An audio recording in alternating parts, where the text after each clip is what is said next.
Subscribe कीजिए ध्येय IAS channel को और बेल आइकन को दबाइए लेटेस्ट वीडियो सबसे पहले देखने के लिए।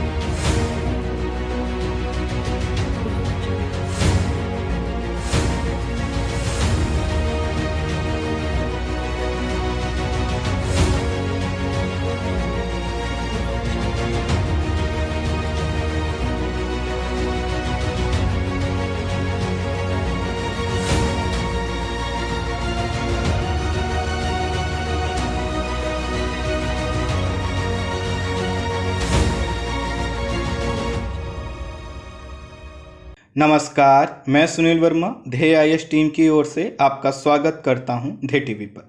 हम बात करेंगे डेली करंट अफेयर्स के एक खास सेगमेंट जिसका नाम है साप्ताहिक एमसीक्यू।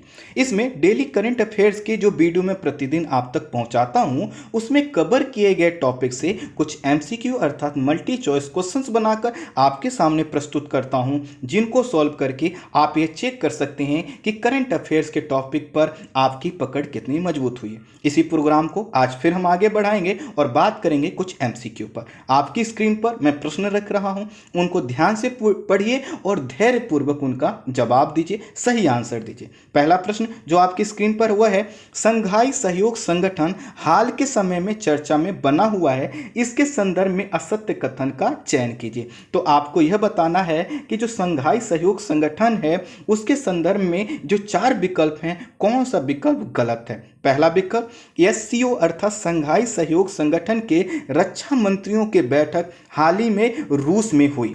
दूसरा विकल्प एक सप्ताह में एससीओ के विदेश मंत्रियों की बैठक होने वाली है। तीसरा विकल्प कॉकेसस 2020 केवल एससीओ सदस्य देशों के बीच होने वाला सैन्य अभ्यास है। डी जो विकल्प है अफगानिस्तान, बेलारूस, ईरान एवं मंगोलिया इसके ऑब्जर्वर देश हैं। अब आपको बताना है कि कौन सा स्टेटमेंट इसमें से गलत है। काफ़ी आसान है, एक एक करके अगर हम कथनों पर बात करें तो जो पहला विकल्प है बिल्कुल सही है। आपको पता है हमारे रक्षा मंत्री इसी के लिए मॉस्को गए हुए हैं और वहाँ से फिर वो ईरान चले गए हैं, लेकिन यह बैठक हुई, ये बिल्कुल सही है।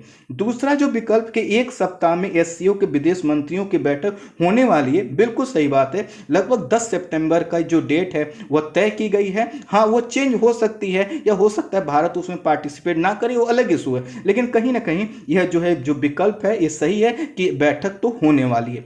तीसरा जो है कि कॉकेसस 2020 केवल एससीओ सदस्य देशों के बीच होने वाला सैन्य अभ्यास है, नहीं। इसमें शामिल होने के लिए रूस ने क्या किया था, 18 देशों को आमंत्रित किया था। तो यह जो कॉकेसस जिसको हम काउकाज 2020 के नाम से भी जानते हैं, तो काउकाज 2020 और कॉकेसस 2020 एक ही है। और यह जो केवल एससीओ के सदस्य देशों को शामिल नहीं करता, अन्य देशों को भी शामिल करता है। तो इस तरह से जो सी विकल्प है वह क्या है, गलत है, असत्य है, और यही हमारा आंसर होगा क्योंकि हमें असत्य कथन का चयन करना था। जो डी विकल्प है अफगानिस्तान, बेलारूस, ईरान और मंगोलिया इसके ऑब्जर्वर देश हैं, बिल्कुल सही है। तो इस तरह हमें पता चला ए, बी और जो डी विकल्प है सही है, सी विकल्प गलत है। अगला प्रश्न जो आपके स्क्रीन पर हो वो इसी से जुड़ा हुआ है। काउकाज 2020 के संदर्भ में असत्य कथन का फिर आपको चयन करना है। कोई एक कथन फिर से असत्य है। पहला, यह रूस द्वारा हर साल अपने देश में आयोजित होने वाले सैन्य अभ्यास का ही एक क्रम है। दूसरा विकल्प बोस्टॉक, जोपेट सेंटर और काउकाज रूस के 4 प्रमुख सैन्य कमान हैं। सी विकल्प रूस वर्ष 2016 से इस प्रकार का सैन्य अभ्यास हर साल आयोजित करता है। तीसरा जो विकल्प डी जो विकल्प है, इस साल काउकाज 2020 के लिए रूस ने 18 देशों को आमंत्रित किया था, जिसमें तुर्की भी शामिल है। देखिए 18 देशों वाला जो मैंने बताया वहां से आप इसको जोड़ सकते हैं, बाकी और चीजें आपको डिसाइड करनी। एक एक करके अगर हम बात करें तो ये रूस द्वारा हर साल अपने देश में आयोजित होने वाले सैन्य अभ्यास का ये क्रम में बिल्कुल सही है। और यह जो आपका हर साल जो ये आयोजित होता है ये वर्ष 2017 से होता है। और इस तरह से अगर हमने इस चीज़ को पकड़ लिया तो हमारा क्या हो जाएगा, जो सी विकल्प है कि रूस वर्ष 2016 से इस प्रकार का सैन्य अभ्यास हर साल करता है, नहीं 2017 से। तो 2017 जो सी विकल्प है यही क्या हो गया, गलत हो गया। और बाकी बोस्टेक, जोपेट, सेंटर, काउकाज रूस के प्रमुख सैन्य कमान है, बिल्कुल सही है। और यह जो सैन्य कमान है ये सर्किल वाइज क्या करता है, रूस यहाँ पर जो है कि सैन्य अभ्यास करता है, उसमें जो है कि अन्य देशों को भी शामिल करता है। तो अब देखिए जो हमें पता चला जो असत्य कथन है वो कौन सा है, हमारा सी। डी जो विकल्प है, काउकाज 2020 के लिए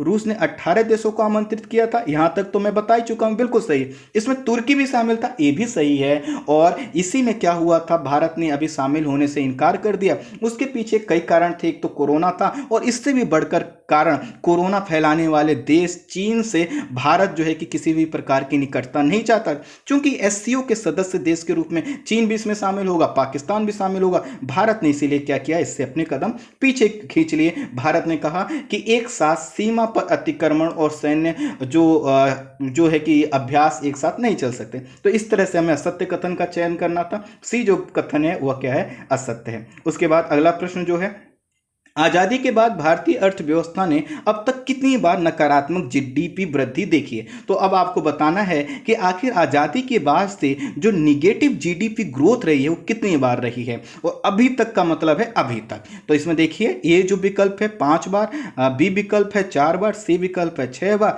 डी विकल्प है 7 बार। आई होप आपके लिए काफी आसान होगा, लेकिन टफ भी हो सकता है अगर आपने ध्यान ना दिया हो। तो इसका जो सही आंसर है वो ए है, अर्थात 5 बार। अगर देखें तो 1957-58 में, फिर उसके बाद 1965-66 में, उसके बाद 1972-73 में। मैं इसलिए ऐसे बोल रहा हूं क्योंकि फाइनेंशियल ईयर है, और इसी तरह जो है कि 1979 और 80 का जो फाइनेंशियल ईयर था, और उसके बाद 2020-21 की जो पहली तिमाही की रिपोर्ट आई है उसमें। तो इस तरह से क्या हुआ कि 5 बार हमारी जीडीपी ने निगेटिव ग्रोथ रेट को दर्शाया है। आंसर होगा हमारा सही, जो आंसर होगा ए।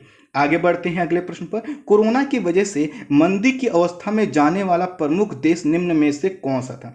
तो कोरोना की वजह से मंदी में जाने वाला पहला प्रमुख देश कौन सा था, ये आपको बताना है। नाम लिखे हुए हैं, बेलारूस, पोलैंड, चेक गणराज्य और डी विकल्प है, इनमें से कोई नहीं। आपके लिए काफ़ी आसान है। अगर आपने जो है कि जीडीपी पर जो मैंने टॉपिक डिस्कशन किया था उसको ध्यान से सुना होगा आपने, तो मैंने बताया था जापान के साथ ऐसा हुआ था। तो इसमें जापान चूंकि नहीं है तो आंसर हमारा होगा डी।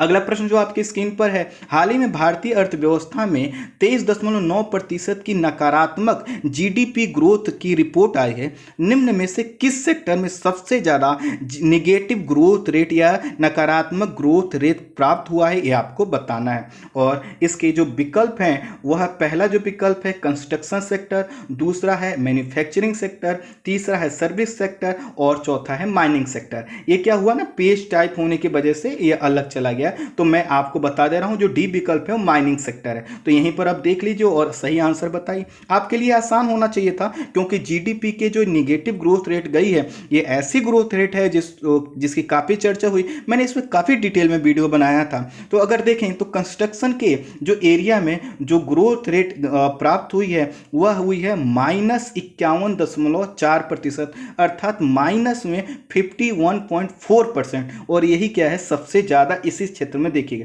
उसके बाद अगर हम देखें तो मैन्युफैक्चरिंग जो सेक्टर जो बी विकल्प है, इसमें हमें जीडीपी जो निगेटिव रोड गई थी वह है 39.3, सर्विस सेक्टर में माइनस में 20.6%, और जो इसके बाद जो है कि माइनिंग सेक्टर है उसमें जो है कि आपका 41.3%। तो इस तरह से अगर देखें तो सबसे ज़्यादा कंस्ट्रक्शन का जो सेक्टर था यह प्रभावित हुआ है, और इसमें -51.4% की निगेटिव ग्रोथ रेट देखी गई है। अगला प्रश्न जो आपकी स्क्रीन पर है वह है, ग्लोबल इनोवेशन इंडेक्स 2020 के संदर्भ में निम्न कथनों पर विचार करें और गलत विकल्प को आपको चयन करना है।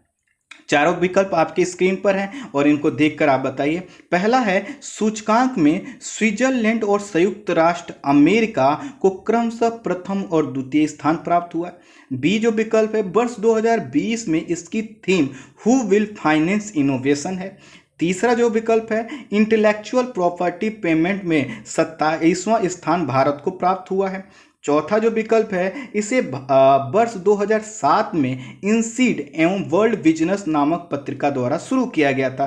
किसके संदर्भ में बात हो रही है? ग्लोबल इनोवेशन इंडेक्स के संदर्भ में। आपके लिए प्रश्न काफी आसान है। अगर पहला आप विकल्प देखें तो हमने लिखा है इसमें सूचकांक में स्विट्जरलैंड और संयुक्त राष्ट्र अमेरिका को क्रमशः प्रथम और द्वितीय स्थान प्राप्त। जी नहीं, स्विट्जरलैंड को पहला स्थान जरूर प्राप्त हुआ है, लेकिन द्वितीय स्थान पर स्वीडन आया है, ना कि अमेरिका। अमेरिका का जो स्थान है वो तीसरा है। तो इस तरह से जो पहला विकल्प है ये गलत हो गया, हमें गलत विकल्प का ही चयन करना था। और बाकी जो इसके जो ऑप्शन है कि वर्ष 2020 में इसकी theme who will finance innovation है, बिल्कुल सही है कि कोरोना काल में जब सभी चीजों के लिए कटौती हो रही है तो इनोवेशन पे कोई क्या खर्च करेगा, कौन खर्च करेगा, ये एक बड़ी जो है कि जटिल चुनौती बनी हुई है। बाकी वर्ष 2007 में इंसीड और वर्ल्ड बिजनेस नामक पत्रिका द्वारा शुरू किया गया था, बिल्कुल सही है। इंसीड मैंने बताया था कि एक बिजनेस स्कूल है और ये क्या करता है, इस प्रकार की रिपोर्ट निकालता है। अगला प्रश्न जो आपकी स्क्रीन पर है वह है प्रश्नकाल के संदर्भ में निम्न बिंदुओं पर विचार कीजिए। अब बिंदुओं पर विचार कर लीजिए और फिर उपरोक्त में से सही कूट का आपको चयन करना है, अर्थात कौन से कथन सही है ये आपको बताना है। तो चलिए पहले हम कथनों को देख लेते हैं। प्रश्न बड़ा है, एक बार में ही पूरे स्क्रीन पर नहीं आ पा रहा। पहला कथन है इसके माध्यम से, किसके माध्यम से? प्रश्नकाल के संदर्भ में हमें यह बात करनी है। तो प्रश्नकाल के संदर्भ में कहा जा रहा है कि इसके माध्यम से भ्रष्टाचार और सरकार की अनियमितता पर नियंत्रण लगाया जाता है। अब आपको पता होगा कि आखिर इसके माध्यम से भ्रष्टाचार और सरकार की अनियमितता पर नियंत्रण लगता है या नहीं। दूसरा है लोकसभा में प्रश्नकाल का समय 11 बजे से 12 बजे तक होता है। तीसरा है इस दौरान तारांकित, अतारांकित और अल्प सूचना के प्रश्न पूछे जाते हैं। उपरोक्त में से आपको यह बताना है कि कौन कौन से सही कथन है। फिर से कथनों को मैं इसलिए रख रहा हूं कि अगर आप कथन क्या करेंगे, डिसाइड कर लेंगे कौन से सही है कौन से नहीं, तो अपने आप फिर क्या है विकल्प ढूंढ कर हम लोग सही कर लेंगे। तो पहला जो है कि इस प्रश्न काल रखा इसलिए गया है ताकि हम प्रश्न पूछ सकें सरकार क्या कर रही है, कैसे कर रही है। तो बिल्कुल सही है कि इससे जब हम सरकार से पूछते रहते हैं तो भ्रष्टाचार और सरकार अगर कोई अनियमितता करती है तो आपने देखा होगा संसद में हंगामा होता है, ये बिल्कुल सही है। दूसरा जो है कि लोकसभा में प्रश्नकाल का समय 11 बजे से 12 बजे तक होता है, ये भी सही है, सामान्य दिनों में ऐसा होता है। और कथन तीसरा इस दौरान तारांकित, अतारांकित और अल्प सूचना के प्रश्न पूछे जाते हैं, ये भी सही है। तो तीनों ही कथन क्या है, सही है। तो आंसर होगा डी 1 2 3। अगले प्रश्न पर हम बढ़ते हैं जो कि आपका है वह है भूमध्य सागरीय क्षेत्र में तुर्की द्वारा प्राकृतिक गैस एवं तेल की खोज के क्रम में निम्न में से किन देशों में विवाद है। प्रश्न बहुत शानदार है, लेकिन अगर आपने मैप पर पकड़ नहीं बनाया है तो ये प्रश्न आपसे गलत भी हो सकता है। तो अब देखिए भूमध्य सागरीय क्षेत्र में तुर्की द्वारा जो तेल और प्राकृतिक गैस की खोज किया जा रहा है उसके संदर्भ में उसका किन देशों से विवाद है आपको बताना है, कूट का चयन करना है। तो देखिए आपके पास पहला एक है ग्रीस, दूसरा है अल्जीरिया, तीसरा है माल्टा, चौथा है साइप्रस। अब आपके पास विकल्प हैं, आप इन विकल्पों का चयन कर लीजिए। तो अगर आपको फिर से नाम देखना हो तो आप देख लीजिए, आपकी स्क्रीन पर है। तो इसमें से जो ग्रीस है और जो साइप्रस है इनके साथ विवाद है। थोड़ा सा आप देखिएगा अल्जीरिया जो है वो जो है कि ज़्यादा पश्चिम में है, माल्टा भी दूर है। तो अल्जीरिया और माल्टा के साथ कोई विवाद इनका मतलब गैस और प्राकृतिक जो है कि तेल के लिए कोई नहीं है, अर्थात इनसे जो विवाद होगा वो दूसरे प्रकृति का होगा। ये नहीं होगा कि भूमध्य सागरीय क्षेत्र में तेल की खोज के कारण इनसे विवाद हो। तो इस तरह से जो तेल और प्राकृतिक गैस के खोज के कारण जो विवाद है वो 1 और 4 अर्थात ग्रीस और जो है कि साइप्रस से है। तो इसमें 1 और 4 अगर हम ढूंढेंगे तो हमारा आंसर होगा सी। अगले प्रश्न पर बढ़ते हैं और वह है वर्ष 2020 के मानसून सत्र में किए गए बदलाव में शामिल नहीं है, अर्थात कुछ बदलाव किए गए होंगे और आपको यह बताना है कि इन बदलावों में क्या क्या शामिल है और कोई एक ऐसा है जो इसमें शामिल नहीं है, उसी को आपको ढूंढ लेना है। तो पहला है कि सदन की कार्यवाही 3 बजे से 7 बजे तक चलेगी। दूसरा है इसमें प्रश्नकाल नहीं होगा किंतु अतारांकित प्रश्न पूछे जा सकते हैं। सी गैर सरकारी सदस्यों को विधेयक लाने की अनुमति नहीं होगी। डी सदन की बैठक रविवार को छोड़कर सप्ताह के 6 दिन होगी। अब आपको ये बताना है, काफ़ी ईजी है क्योंकि ये पूरा जो है कि मुद्दा बना रहा, सोशल साइट से लेकर हर जगह इस पर बातचीत होती रही। तो अगर आप देखेंगे जो डी विकल्प है तो इसमें कहा गया है 6 दिन कार्रवाई नहीं 7 दिन होगी। एक्चुअली क्या है कि समय को घटाया गया है और इस तरह से अब जो दोपहर के बाद ही सदन चलेगी, इसी कारण कहा गया है कि सदन थोड़ा सा लंबा समय ले, इसलिए उसको शनिवार और रविवार को भी चलाया जाएगा।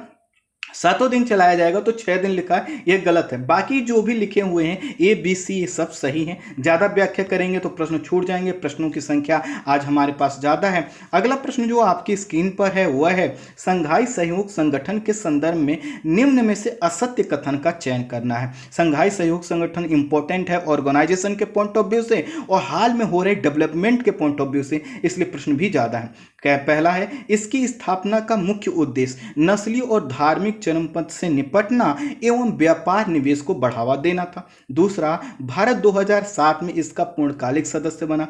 तीसरा, इसका मुख्यालय बीजिंग में है तथा इसकी आधिकारिक भाषा रूसी और चीनी है। डी विकल्प, हाल ही में रक्षा मंत्री स्तरीय बैठक मॉस्को में संपन्न हुई। तो इसको तो व्याख्या मैं कर ही चुका हूं, तो आपको पता है कि ये तो नहीं होगा, ये तो अपने आप गलत हो गया, अर्थात आप इसको शामिल नहीं करेंगे, ये सही है। तो 3 अब विकल्प हैं, अब देखिए काफी इजी हो गया, 3 में से कोई एक असत्य कथन का आपको चयन कर देना है। तो देखिए इसका स्थापना का जो उद्देश्य नस्ली और धार्मिक चरमपंथ से निपटना, व्यापार निवेश को बढ़ावा देना था, हाँ इसके मुख्य उद्देश्यों में से एक था, बिल्कुल सही। भारत 2007 में इसका पूर्णकालिक सदस्य नहीं बना, ये गलत है, 2017 में बना। हाँ ये जरूर है, भारत पहले पर्यवेक्षक देश के रूप में इसमें शामिल हो गया था, लेकिन पूर्णकालिक सदस्य बना है 2017 से। तो इसका जो बी विकल्प है वो क्या है, गलत है। इसका मुख्यालय बीजिंग में, बिल्कुल सही है। आधिकारिक भाषा रूसी और चीनी है, ये भी सही है। बाकी जो देशों की भाषा है वो डोमिनेंट नेचर यहाँ पर नहीं अपनाता।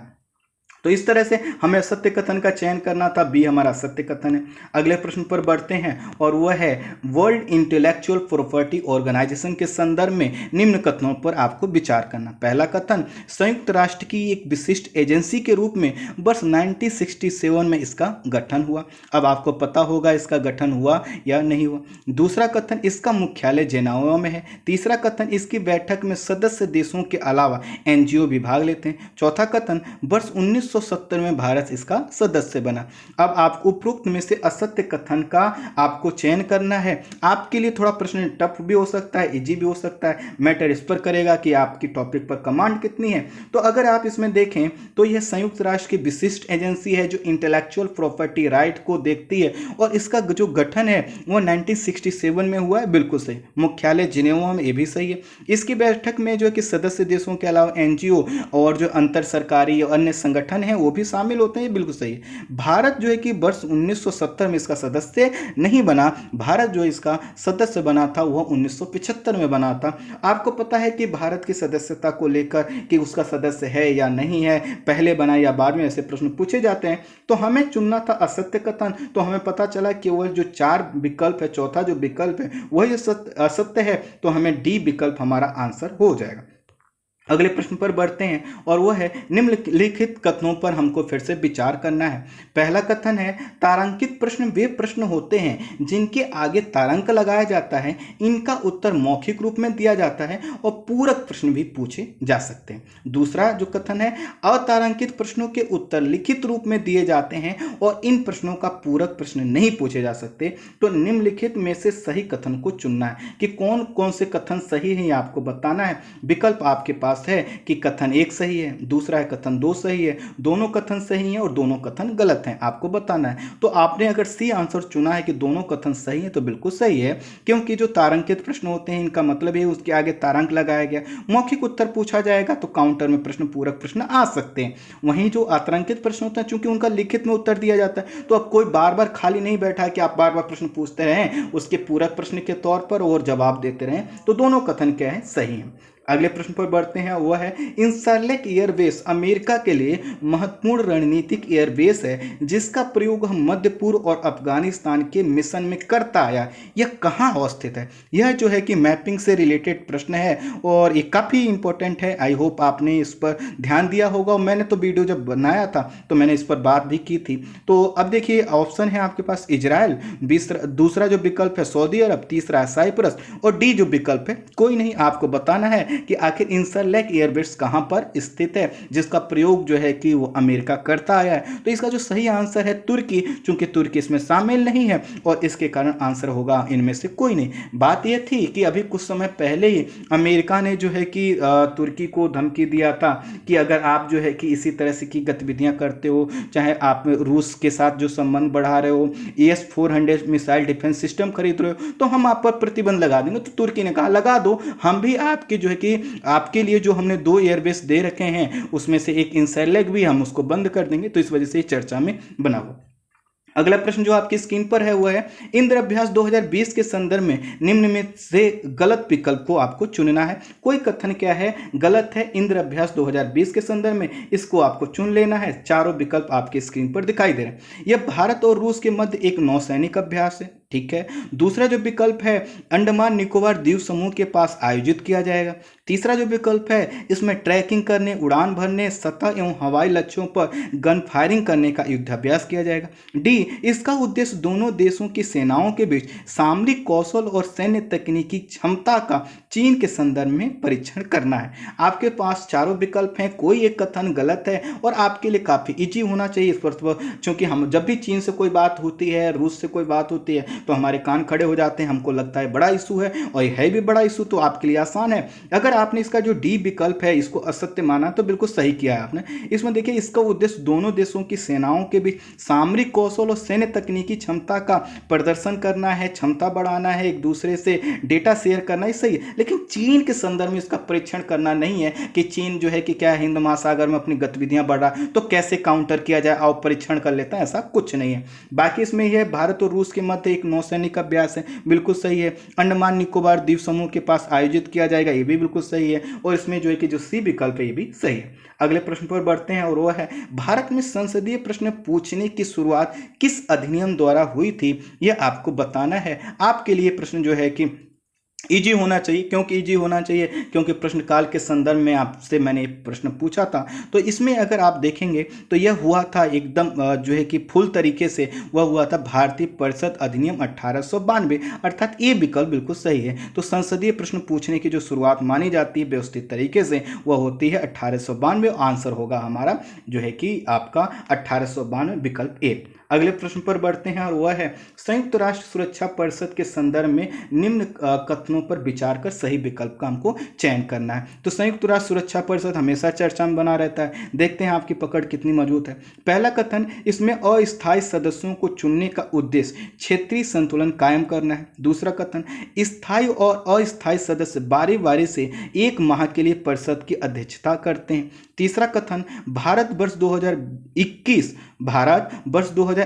और 22 के लिए 7वीं बार अस्थायी सदस्य चुना गया है। अब आपको बताना है इसमें कि आखिर सही विकल्प कौन से हैं। तो देखिए सही विकल्पों का कूट भी बना हुआ है, एक एक करके कथनों पर ही पहले विचार कर लेते हैं। तो इसमें अस्थायी सदस्यों को चुनने का उद्देश्य क्षेत्रीय संतुलन कायम करना है, बिल्कुल सही। इसी कारण एशिया से जो है कि 2 सदस्य, अफ्रीका से 3 सदस्य, जो है आपके पश्चिमी यूरोप वाले क्षेत्र से भी सदस्य चुने जाते हैं, पूर्वी यूरोप वाले क्षेत्र से भी चुने जाते हैं, तो ये सही बात है। दूसरा जो कथन है कि अस्थायी और स्थायी सदस्य बारी बारी से 1 माह के लिए परिषद की अध्यक्षता करते हैं, ये भी सही है। तीसरा कथन, भारत वर्ष 2021 और 2022 के लिए 7वीं बार अस्थायी सदस्य चुना गया, ये गलत है, 8वीं बार चुना गया है। तो इस तरह से अगर हम देखें तो हमें पता चलेगा कि इसमें पहला विकल्प सही है और आंसर होगा 1 और 2। चूंकि हमारा तीसरा जो कथन है गलत है तो आंसर बचेगा हमारा विकल्प क्या, 1 और 2। अगले प्रश्न पर बढ़ते हैं और वह है साइप्रस देश के संबंध में निम्न में से असत्य कथन है। अब आपको बताना है कि साइप्रस में जो कुछ भी हो रहा है उसके संदर्भ में असत्य कथन क्या है। यह पूर्वी भूमध्य सागर में स्थित एक द्वीपीय देश है। दूसरा, ग्रीस, तुर्की, लेबनान, इजराइल और सीरिया इसके समीपवर्ती देश हैं। तीसरा, सांस्कृतिक रूप से यह ग्रीस से मिलता जुलता रहा है और इसकी जो राजभाषा ग्रीक और अंग्रेजी है। चौथा जो विकल्प है यह वर्ष 1960 में ब्रिटेन से आज़ाद हुआ था। इस पर मैंने डिटेल में बात की थी, आपको मैंने वीडियो इस पर बनाया है। तो साइप्रस देश के संबंध में असत्य कथन अगर आप चुन रहे हैं तो आपके लिए सबसे आसान था सी विकल्प चुनना। सांस्कृतिक रूप से ग्रीस से मिलता जुलता रहा है और इसकी जो राजभाषा है ग्रीक तो है लेकिन अंग्रेजी नहीं है, तुर्की है। और मैंने आपको बताया था कि कैसे साइप्रस 2 भागों में बटा हुआ है अभी, और उत्तर वाला जो भाग है वहाँ पे तुर्की बाहुल्य समुदाय के लोग रहते हैं हैं। तो तुर्की वहाँ की जो है कि दूसरी राजभाषा है, अंग्रेजी नहीं है। बाकी ये भूमध्य सागर के पूरब में है, ग्रीस, तुर्की, लेबनान, इजराइल, सीरिया, इसका तो मैंने आपको मैप भी दिखाया था, बताया था इसके समीपवर्ती देश हैं। 1960 में ब्रिटेन से आज़ाद हुआ था, ये भी सही है। सी विकल्प ही क्या था, गलत था। अगले प्रश्न पर बढ़ते हैं और वह है पाकिस्तान ने अंगारा अप्पाजी और गोविंद पटनायक नामक भारतीयों को संयुक्त राष्ट्र के किस प्रस्ताव द्वारा आतंकवादी घोषित करने का प्रयास किया। ये जो प्रस्ताव है काफ़ी इंपॉर्टेंट है, प्रस्ताव संख्या देकर भी पूछा जा सकता है कि ये क्यों चर्चा में बना हुआ था। तो देखिए UNSC सब में कॉमन है, बाकी पहले में है 1267, दूसरे में है 1265, तीसरे में है 1266 और डी है इनमें से कोई नहीं।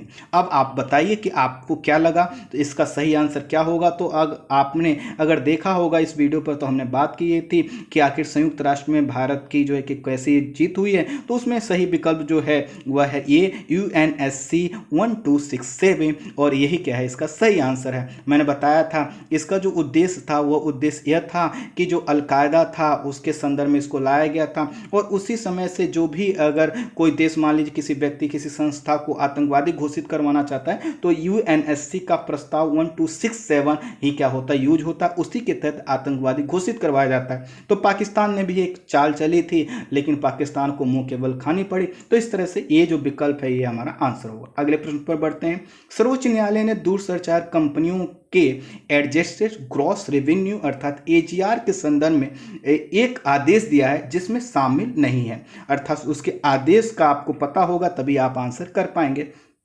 पहला जो विकल्प है, दूरसंचार कंपनियों को AGR भुगतान के लिए 10 वर्ष का समय दिया गया है। दूसरा, दूरसंचार कंपनियों को कुल बकाया AGR का 10% राशि 31 मार्च 2021 तक देना है।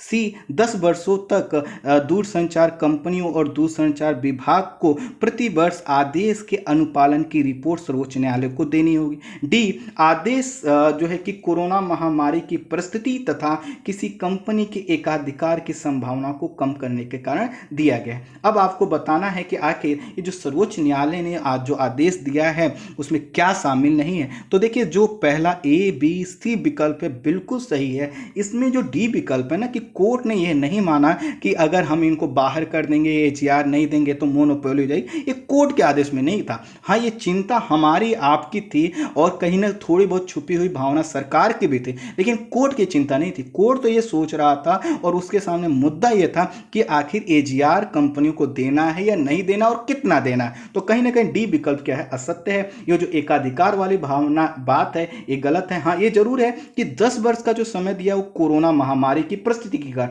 लेकिन यहां तक तो ठीक था, लेकिन आगे वाला जो सेंटेंस है वह गलत है। अगले प्रश्न पर बढ़ते हैं और वह है निम्नलिखित में से संघाई सहयोग संगठन के सदस्य देशों में शामिल नहीं है। आपको ये बता देना है, आपके लिए काफी इजी होगा। कजाकिस्तान पहला विकल्प, दूसरा जो है कि ये मुर्कमेनिस्तान की जगह तुर्कमेनिस्तान कर लीजिएगा, माफी चाहता हूँ टाइपिंग एरर है। दूसरा है तुर्कमेनिस्तान, तीसरा है उज्बेकिस्तान और चौथा है तजाकिस्तान। इसमें से कोई एक ऐसा देश है जो इसका सदस्य नहीं है और संयोग से बी आपका आंसर है, तुर्कमेनिस्तान इसका सदस्य देश नहीं है। जिसमें गलती हमने की है तो मान के चलते हैं ये आंसर आपने सही किया होगा।